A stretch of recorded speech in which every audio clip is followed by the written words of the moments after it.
Japan's attack on Manchuria in 1931 brought about a watershed in the history of Japan's domestic and foreign policy. As far as domestic policy was concerned, there was an end of parliamentary rule in Imperial Japan. As far as foreign policy was concerned, Japan adopted a militant, aggressive foreign policy. From 1935 onwards, Japan wanted to attack China once again. In fact, the military leaders of Manchuria planned an attack on China because some important trading interests of the Japanese traders had been involved in China. According to H. Carr, a clever maneuver designed to put illicit profits into the pockets of the Japanese traders and to sap the resources of the prestige of the Chinese administration. Unquote. Relationship between China and Japan began to deteriorate like anything. Throughout 1936, a large number of Japanese military leaders had been murdered by the Chinese. At that time, Japan wanted to close her ties with the fascist powers in Europe, particularly with fascist Italy and Nazi Germany. In 1936, that is in November 1936, the Anti-Comintern Pact had been signed between Japan and Germany. Just after 1 year, that is in November 1937, Italy also joined the pact. In July 1937, there was a minor clash between the Japanese and Chinese troops near the Marco Polo Bridge. The Japanese soldiers took the advantage of the incident and used it at a pretext to attack on China, and Japan immediately started an undeclared war on China, and the second Sino-Japanese war had broken out in July 1937. China gave a heroic fight. In fact, two important political parties of China, the Nationalist Kuomintang Party and the Chinese Communist Party, temporarily kept the mutual hostility in abeyance and decided to give a united resistance to the Japanese aggression. But despite this united resistance, they could not check Japanese aggression. Japan's success was outstanding, and by the end of 1937, Japan had occupied Nanking, then the capital of China. The Chinese Kuomintang leader Chiang Kai-shek immediately shifted the capital from Nanking to Hankow, and again the fight continued. But at that time, the Japanese Prime Minister Prince Konoe wanted to put an end to the war. They offered a peace negotiation to China, but it was not possible for Chiang Kai-shek to accept that peace proposal because he refused to yield to any humiliating terms and conditions, because at that time he was under tremendous pressure from the Chinese communists. Still, Konoe wanted to put an end to the war, but the military leaders of Manchuria did not want it. They wanted a relentless war with China. Konoe ultimately dropped his aggressive and militant war minister Sugiyama, and Sugiyama was replaced by a more moderate person, Itagaki. Despite this, the course of the war continued, and by the end of 1937, even Hankow, Canton and other places fell to Japanese occupation. In the end of 1938, there was a problem. Japan was confronted with some serious problems. The first major problem came from China. The Japanese leaders wanted to take off their hands from China, but in fact they were not ready to give up the concessions they had been so long enjoying in China. The second problem was that throughout 1938, Japan was involved in a conflict between Russia and Japan broke out over Outer Mongolia and Sakhalin and Manchurian border. Eminent and outstanding Russian military leader Marshal Zhukov led the Soviet army, and Japan was in a very tight corner. Moreover, Japan was very much apprehensive of the increasing naval strength of USA in the Pacific. The naval leaders of Japan felt that USA was the greatest threat to Japan's interest in the Pacific. And fourthly, the Japanese were very much allured at the natural resources in the Southeast Asia, particularly in the southern part of Asia and Southeast Asia, because that area was very much rich with mineral resources. So, at this crucial juncture of international relations, when Japan wanted that Japan was left with the option, either Japan was to ally with Great Britain or Japan was to ally with the Nazi Germany. But most of the military leaders wanted that Japan should ally herself with the Nazi Germany. They did not like an alliance with Britain at that particular moment. But Nazi Germany refused to an anti-Soviet pact with Japan. They categorically declared that Japan should also take a clear anti-British and anti-US stand as well. But the Japanese Ministry of War and External Affairs Ministry rejected the German proposal. At this situation, a very important development suddenly occurred. On 23rd August 1939, the Russo-German Non-Aggression Pact had been signed between Hitler and Stalin. Japan felt that she had been betrayed by Germany, particularly the pro-Nazi leaders of Japan and the pro-German leaders of Japan got very much disillusioned. At that time, Japanese Prime Minister was Hironobu. He was a strong protagonist for an alliance with Germany. He had also to resign. At that time, Abe had replaced him as the new Prime Minister of Japan. After becoming the Prime Minister, Abe declared that Japan is going to maintain a policy of equidistance both with fascist Italy and Nazi Germany and also with Great Britain and France, that is the Allied powers. But by this time, the Second World War had begun. On 1st September 1939, Germany had invaded Poland. On 3rd September 1939, Great Britain declared war on Germany and the Second World War had broken out. Japan in the initial stages did not take any part, but by the middle of 1940, Japan was absolutely mesmerized by the outstanding success of the German forces in all the battlefields. Again, the pro-German elements in the Japanese government pressed for an alliance with Nazi Germany. At that time, some important developments and changes took place in the internal affairs of Japan as well. A very authoritative constitution had been introduced. The king's power had been strengthened and an imperial rule of assistance organization had also been formed to strengthen the monarchy. All the political parties were disbanded in Japan and Japan was ready to go to war. In this situation, in September 1940, the Tripartite Axis Pact took place and it was signed by Fascist Italy, Nazi Germany and Japan. It was an important development in the history of the Second World War. So long, United States of America was only concerned with the developments in Europe. She had no interest in the Far East. But the Tripartite Axis Pact, when Japan joined the Tripartite Axis Pact, America was apprehensive of the developments in the Far East as well. In fact, in the wake of Japanese attack on China in 1937, there was a public opinion was growing against Japan. There was a tremendous and very bitter anti-Japanese public opinion in America. Now the US government could not afford to ignore that public opinion. The public pressure was that America now takes some steps to put an end to the Japanese aggression. In July 1940, the United States of America had snapped all the commercial ties with Japan.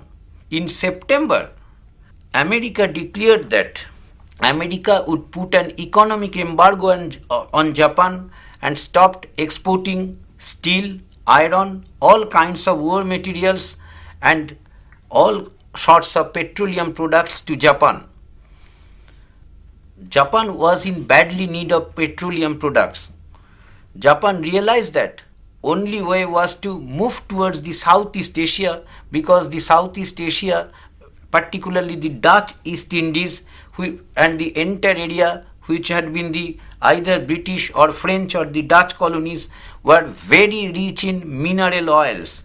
Japan realized that Japan must move southward and launch a southward expedition for having control of those mineral oil and petroleum products. But at the same time, the Japanese ministers and the military leaders, everybody knew that if Japan launched an attack on the Southeast Asia, particularly against Dutch East Indies, it would mean a conflict with America, and still Japan hesitated. In July 1941, however, Japan, defying all American threatenings and warnings, moved southward, and southern part of Indochina had been occupied by Japan. The response was quick and immediate. The Dutch colonies of East Asia and the British colonies of East Asia immediately stopped all kind of petroleum export to Japan. In no time, Japan saw that the import of our petroleum products had diminished by at least 10%. Japan realized that Japan must go to war. Still, a group of the Japanese politicians who still believed in civil governments and not the military leaders wanted to keep the path of negotiation open. They decided that they would send a proposal to the US government for a peace negotiation. Accordingly, the government of Japan sent a proposal to the US government. The proposal was that Japan was ready to withdraw her forces from Southeast Asia. But as far as China was concerned, United States of America should not intervene, and Japan did not want to withdraw her forces from China. Roosevelt, then the US president, was largely convinced, and a negotiation was going on still. But Cordell Hull, then the Secretary of State, was very much uncompromising. Cordell Hull, in fact, took a moral stand on Japan's aggression. To him, Japan was an aggressor state, so Japan should be stopped at any cost. He informed Roosevelt that, and convinced his president that any change, any shift in Japan's foreign policy would jeopardize Japan's relationship with China, Australia, Holland, and Britain. So, the US must not compromise with Japan. Accordingly, Cordell Hull, the Secretary of State of America, sent a 10-point program to Japan. The 10-point program was very interesting. It was an unconditional demand. The 10-point program demanded that if Japan had to enter in a peace negotiation, before that Japan must withdraw all the forces from China, from Manchuria, and also from Southeast Asia. But it was not possible to accept for Japan. The Japanese military leaders, including the Japanese politicians, everybody realized that Cordell Hull, through his 10-point program, has closed all avenues of negotiation with Japan in this regard. Still, Japan waited for some time, but Cordell Hull did not want to wait. Cordell Hull again informed the Japanese government, at first you withdraw your army from the three places, you vacate Manchuria, you vacate Southeast Asia, you vacate China, withdraw your forces, and then come to the table for negotiation. It was a clear-cut statement. In fact, extreme and immense confidence worked behind the stand taken by Cordell Hull. Cordell Hull was still confident that Japan would not be able to attack America. Japan would not have much courage to launch an invasion against America. And he was still more confident that even if Japan invaded America, America would be strong enough, would strongly resist Japan and resist all the imperialist designs of Japan. So from this confidence, Cordell Hull, US Secretary of State, said that you are to stick to the 10-point program, you are to abide by the American demands and then come for negotiation. The Japanese leaders were very much dejected and disillusioned. They realized that they had no other alternative but to take the path of war. On 7 December 1941, Japan launched a large-scale air attack on Pearl Harbor, the naval base of USA. The Anti-Comintern Pact was signed between Japan and Germany, not by Italy. 27 November 1936, it was signed between Japan and Germany. Italy joined it 1 year after, that is in November 1937. Two things are very important. At that time, Japan was involved in bitter territorial struggle with Russia over Japan's occupation over Sakhalin, Outer Mongolia, Manchurian borders, everything. And on the previous day, I told about Trans-Siberian railways and other things. Russia had her interests in Manchuria, Japan had her interest in Manchuria. Even after Bolshevik Revolution, the same problems continued, territorial problems and problems of territorial control of the entire area. It was a very fundamental reason that Japan could not tolerate Soviet Russia. But ideology was very important in this regard. The Japanese military leaders very well knew that the way they were moving, the way they were organizing their government, a civil government had been replacing by a military government. They wanted to replace the civil governance by military governance. It was against the principle of communism. They were quite aware of it. Moreover, in the early 1930s, when state repression began, the first onslaught of the Japanese military leaders came on the Japanese left. There were enormous left literatures, left study groups had been emerging in Japan. The Japanese Communist Party was becoming very strong, and in several industries, very developed large-scale industries, the trade union movement had been organized mainly by the communists. These army leaders who planned such aggressive foreign policy were very bitterly anti-communist as far as their ideology was concerned. They found in Hitler and Mussolini a very close ally as far as their ideology was concerned. But one thing was there. Japan, there is a debate that was Japan a fascist state? The answer is categorically no. In that sense, Japan was not a fascist state as there was Duce in Italy. Mussolini was all in Italy. Hitler was Führer in Germany. He was all in Germany. In Japan, there was no personal dictatorship in that sense. But in Japan, the main thing was that the army would rule. There would be a group of army oligarchy. They will determine the economy of Japan. They will help the Joibatsu, that is the industrial class, and the army would have a say. There was difference in their politics. But one thing was common, that everybody, Hitler, Mussolini, and the Japanese leaders like Tojo and others, everybody was bitterly anti-communist as far as ideology was concerned. So, control over the territory was the primary cause, but no less important was the role of ideology also. When the Spanish Civil War broke out in Spain, on one side there were the democratic forces and on the other side General Franco, the military leader. Italy and Germany went on helping General Franco, the military dictator of Spain. Stalin said that nobody should interfere as it was an internal affair of Spain. In the internal affair of Spain, nobody should interfere. Great Britain and France agreed it on principle, but they did not prevent Hitler and Mussolini. The Spanish Civil War made the situation very worse, and the relationship between the fascists and the communists grew worse during the Spanish Civil War, and then Soviet Russia began to send army in favor of the democratic forces in Spain. In the Spanish Civil War, Japan had no role. It continued, but it was not very active.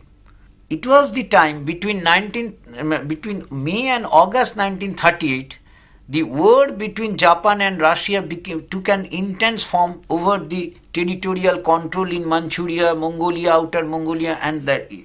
It was just after 1 year, that is in August 1939, when the Nazi-Soviet pact was, non-aggression pact was signed. Japan felt betrayed, and Japan thought that the anti-Comintern pact was over. Germany has become, Nazi Germany has become pro-communist. I have remained anti-communist. It is very interesting. But when there was early success of Germany, Japan again wanted a tie with Nazi Germany. There is another thing. At that time, Japan's main enemy was, at that time, USA was turned into the main enemy of Japan in the Pacific area. In 1941, Japan thought that USSR, that is the Soviet Russia, could be ignored. But USA cannot be ignored. But June 1941, Hitler invaded Soviet Union, violating all the terms and conditions of the Russo-German non-aggression pact. When this occurred, Japan again felt betrayed that now I am becoming pro-Soviet, now Germany has invaded Soviet Russia. There was a dichotomy of the entire development throughout the Second World War as Japan's interest was concerned. Japan could not always merge her interest with the German and Italian interest. But Japan stayed with them because so far as political structure was concerned, Japan felt her more close to fascist Italy and Nazi Germany than with democratic America, Britain or France, or absolutely with communist, socialist Soviet Russia. After Washington Conference, Japan's relationship with England was very bad, grew very worse, because Britain supported United States of America in reducing Japan's naval power in the Pacific.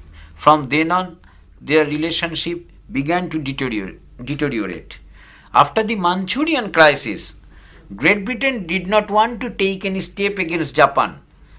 Japan was happy with the British foreign policy, that Britain is not going to take any steps against me. But it was not possible for Britain to develop ties with Japan because there was a tremendous public pressure in Britain and America as well, which I have said, that the majority of the British citizens did not like Japan's aggressive attitude against a weak country like China. They thought that Great Britain should take a stern action against Japan. Great Britain did not take any stern action before 1941. There was a policy of appeasement not only to fascist Italy and Nazi Germany, there was a policy of appeasement to the Japan as well. But it was not possible for the British policymakers to go to a tie with Japan, ignoring and that public opinion within his own country. They had to face elections. The British government, American governments. This is the question of political structure. So, Great Britain did not try to win over Japan. It was not possible. But Great Britain connived at encouraged the Japanese aggression tacitly in a very clever manner. And if you go through A.J.P. Taylor's book, The Origins of the Second World War, the policy of appeasement has been very brilliantly described, how Great Britain was encouraging tacitly, but did not take any open stand.